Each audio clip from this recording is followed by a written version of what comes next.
नमस्कार शेतकरी मित्रांनो, 16 जिल्ह्यात 1 रुपयातील पीक विमा वाटप सुरू। तर शेतकरी मित्रांनो, घेऊ सविस्तर माहिती जाणून।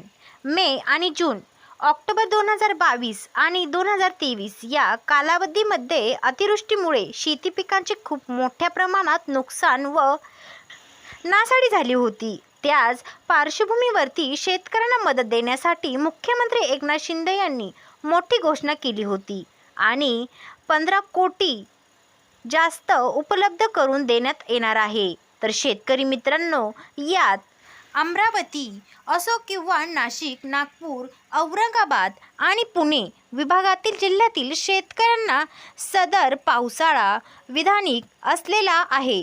वन विभागाच्या निर्णयामुळे शेतकऱ्यांना मोठा दिलासा मिळणारा जून ऑक्टोबर महिन्यात राज्यात अनेक दुरुस्ती झाली होती। त्यानंतर झालेल्या लोकसभा मधील मागणी केली जाणार होती। एकनाथ शिंदे यांनी 54,29 कोटींची निधीतून सुद्धा करण्यात आलेली आहे। आता शेतकरी मित्रांनो, आला पीक विम्याचा विषय। पीक विम्याचा विषय म्हणजे जी किंवा हा 25% वापर झालेला होता।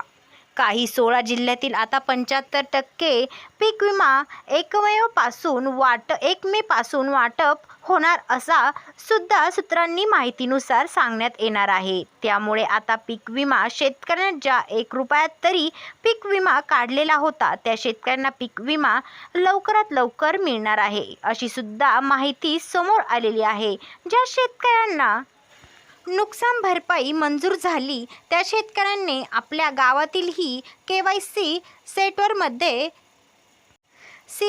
सेटवर जाऊन KYC करून घ्या व त्यानंतर तुमच्या खात्यात ते पैसे जमा होतील, असे सुद्धा सांगण्यात आलेले आहे। तर शेतकरी मित्रांनो, अशाच नवनवीन अपडेटसाठी आपल्या चॅनलला सबस्क्राईब करा।